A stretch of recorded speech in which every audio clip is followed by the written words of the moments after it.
በቅዱስ ዮሐንስ ጳውሎስ ዳግማዊና በጀርመን ቋንቋና ባህል ማዕከል መካከል የሥራ አጋርነትን የሚያጠናክር ፕሮግራም ተዘጋጀ። በቅዱስ ዮሐንስ ጳውሎስ ዳግማዊ ቴክኒክና ሙያ ማሰልጠኛ ተቋምና በጀርመን ቋንቋና ባህል ማዕከል መካከል የሥራ አጋርነትን የሚያጠናክር ፕሮግራም ተዘጋጀ። ሐሙስ ህዳር 4 2018 ዓ.ም በቅዱስ ዮሐንስ ጳውሎስ ዳግማዊ ቴክኒክና ሙያ ማሰልጠኛ ተቋም የተዘጋጀው ይህ ፕሮግራም በብፁዕ ካርዲናል አቡነ ብርሃነ ኢየሱስ የመክፈቻ ንግግር ተጀምሯል።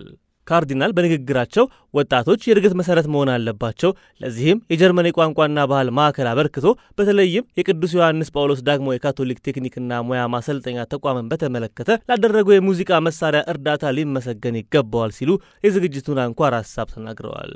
ክቡር አባ ጴጥሮስ በርጋም የቅዱስ ዮሐንስ ጳውሎስ ዳግማዊ የካቶሊክ ቴክኒክና ሙያ ማሰልጠኛ ተቋም ውስጥ ቪዲዮግራፊ፣ ፎቶግራፊ፣ ሙዚቃና ሌሎችም የትምህርት መስኮች እንዳሉ ገልጸው ምሽቱ በኪነ ጥበብና በፈጠራ የተሞላ እንደሚሆን መልካም ምኞታቸውን አስፍረዋል።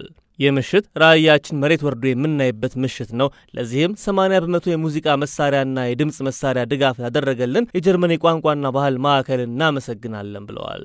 ከሙዚቃ ባለፈ የወዳጅነት መንፈስ የተቃኘበት ጥበባዊ ክዋኔ በታየበት መድረክ የጀርመን ቋንቋና ባህል ማዕከል ዳይሬክተር አንግሊካ ኤደር እንደ ቅዱስ ዮሐንስ ጳውሎስ ዳግማዊ የቴክኒክና ሙያ ማሰልጠኛ ተቋም አይነት አጋር ተቋም ማግኘት እድለኛ መሆን ነው ከማለታቸውን ባሻገር ተቋማቸው ላይ የኤሌክትሪክ መረጃና የኦዲቲንግ ሥራ የሰሩላቸውን የሶላር ትምህርት ክፍል 5 ተማሪዎችን በተለየ መልኩ አመስግነዋል።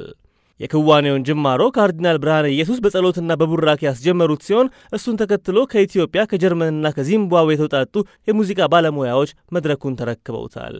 በዚህ ምሽት የተለያዩ የማህበረሰብ ክፍሎች የታደሙበት ሲሆን የባህላዊና ዘመናዊ ሙዚቃ መሳሪያ ውህድን አጣጥመውበታል።